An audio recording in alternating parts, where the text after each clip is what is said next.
এবার কান্নায় ভেঙে পড়লেন আমাদের প্রিয় রচনা ব্যানার্জি, মানে দিদি নাম্বার ওয়ান। সে শুধুমাত্র কান্না করছে তার ছেলের জন্য। কি এমন করেছে তার ছেলে যে আমাদের সেরা দিদি নাম্বার ওয়ান আমাদের রচনা ব্যানার্জি দিদি কান্নায় ভেঙে পড়লো?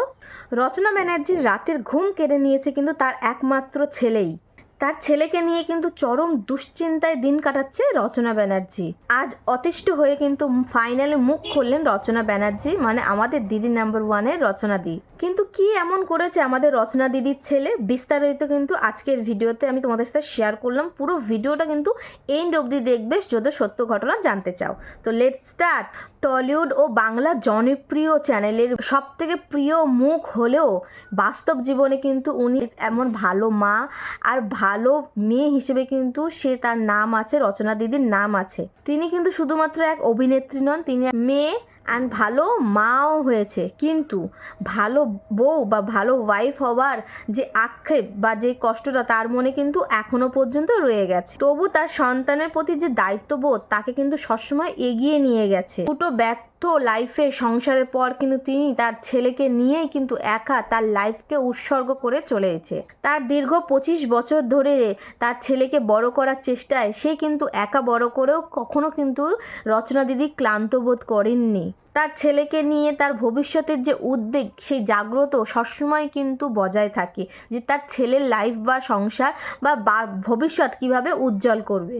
একজন মায়ের যে সম্পূর্ণ যে রূপ, সম্পূর্ণ যে দায়িত্ব, সেটা কিন্তু তার ক্যারিয়ারের পাশাপাশি তার মাতৃত্বের কিন্তু মায়ায় সে বিলিয়ে দিয়েছে তার ছেলের কাছে। ছেলে যত বড় হচ্ছে তার মায়ের চিন্তা, মানে আমাদের রচনা দিদির চিন্তাও কিন্তু ততই বেড়ে চলেছে। যা একটা সিম্পল লাইফে আমাদের সাথে হয়ে থাকে তাও কিন্তু সেম আমাদের অভিনেত্রী রচনা দিদির সাথেও হয়ে যাচ্ছে। ডে বাই ডে তার ছেলের জন্য কিন্তু ওনার চিন্তা বা টেনশনটা ডে বাই ডে বেড়ে যাচ্ছে। কিন্তু কেন, সেটাই কিন্তু জানবো আমরা আজকে। আজ তার ছেলে রনক, তার নিয়ে কিন্তু সে রচনা দিদির যে সবসময় একটা দুশ্চিন্তা করছে সেটা কি, সেটাই কিন্তু আজকে শেয়ার করব। রনক কিন্তু এখন ডে বাই ডে অনেক বড় হয়ে গেছে। তাকে কিন্তু আমরা রিসেন্টলি জি বাংলার মঞ্চে দেখেছিলাম। রচনা দিদি আর তার ভালোবাসার আমরা যে একটা মেমোরি, সেটাও কিন্তু আমরা ক্যাপচার করতে পেরেছিলাম। ছোটোবেলা থেকে কিন্তু রনক অনেক দুষ্টুমি, মানে অনেক নটি, অনেক চঞ্চল প্রকৃতির স্বভাবের একটি ছেলে ছিল। বাট আমাদের প্রিয় রচনা দিদি চান কি তার ছেলে একটু শান্ত স্বভাবের, একটু শান্ত মেজাজের হোক। বন্ধুরা, সম্প্রতি একটা জনপ্রিয় অনুষ্ঠানে অংশগ্রহণ নিয়ে তার এই যে উদ্বেগটা সেটা কিন্তু আমাদের সকলের সামনে তুলে ধরেছেন। রচনা দিদি জানিয়েছে যে তার ছেলেকে নিয়ে তিনি কতটা চিন্তিত আছেন। রিসেন্টলি কিন্তু দিদি নাম্বার ওয়ানের একটা এপিসোডে কিন্তু জগদ্ধাত্রী বলে একটা এপিসোডে সকল ক্যারেক্টাররা তারা কিন্তু অংশগ্রহণ নিয়েছিল দিদি নাম্বার ওয়ানে মঞ্চে। সিরিয়ালে জগদ্ধাত্রী সিরিয়ালের যিনি নায়ক সৌম্যদীপ, সে কিন্তু তার মাকে নিয়েও ওখানে উপস্থিত ছিলেন। সেখানে ওই হিরোর মা কিন্তু বলল তার ছেলে নাকি অনেক দুষ্টু ছিল, এখন কিন্তু অনেকটাই শান্ত হয়েছে। তখন কিন্তু আমাদের রচনা দিদি প্রশ্ন করেছিল কখন থেকে তোমার ছেলে এতটা শান্ত প্রকৃতির হয়েছে। তিনি সেই মাকে জিজ্ঞেস করলো যে কিভাবে এই অশান্তিটা কাটিয়ে ওঠা যায়। তিনি বলেন যে আমার ছেলে তো এখন 16 বছর বয়সী, সে কি আর এখন আর শান্ত হবে? আর রচনাদির এই কথা শুনেই কিন্তু সবাই মঞ্চে হেসে উঠেছিলেন। সবাই বলছে যে রচনা দিদি নাকি তার ছেলেকে নিয়ে মজা করছে, দিদি নাম্বার ওয়ানে তার ছেলেকে নিয়ে ইয়ার্কি মারছে। দিদি নাম্বার ওয়ানে মঞ্চে কিন্তু রচনা দিদি সকলকে জানিয়েছে কি তার ছেলে কিন্তু তার লাইফের এখন সবথেকে গুরুত্বপূর্ণ ভেরি ইম্পর্টেন্ট একটা পার্সন বা একটা মানুষ। তার ছেলের প্রেমের কথা বা লাভ স্টোরির কথা শুনে কিন্তু সে কিন্তু এখনো পর্যন্ত আশ্চর্য হয়ে যাচ্ছে। তিনি একটা এপিসোডে বলেছিল যে আমার এত ছোট ছেলে এখন প্রেম করছে, এটাও কি সম্ভব? আমি তো এখন ওটাকে নিয়ে জাস্ট ভাবতেই পাচ্ছি না। আমরা সবাই জানি কিন্তু রচনা বিচ্ছেদিত, মানে রচনাদির কিন্তু হাজব্যান্ডের সাথে রচনাদি থাকে না। ফার্স্ট যে হাজব্যান্ড ছিল ওনার সাথে ডিভোর্স হয়ে গেছে, সেকেন্ড হাজব্যান্ডের সাথেও উনি থাকেন না।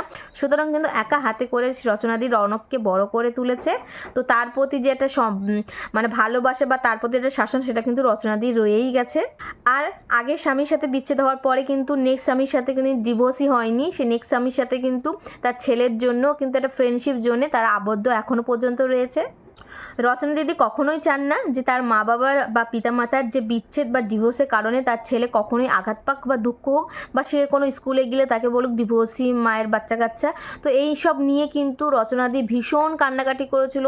তো এইটাই ছিল আজকে ভিডিওতে, যে রচনাদিকে একজন বলেছিল যে তোমার ছেলে নিশ্চয়ই প্রেমে পড়েছে বা এইরকম করে অনেক রকম মিস আন্ডারস্ট্যান্ডিং করে কিন্তু সম্পর্কে এইসব কারণেই কিন্তু একটা ইভেন্টে গিয়ে রচনাদি এরকম অঝরে কান্না করেছিল, শুধুমাত্র এই কারণেই।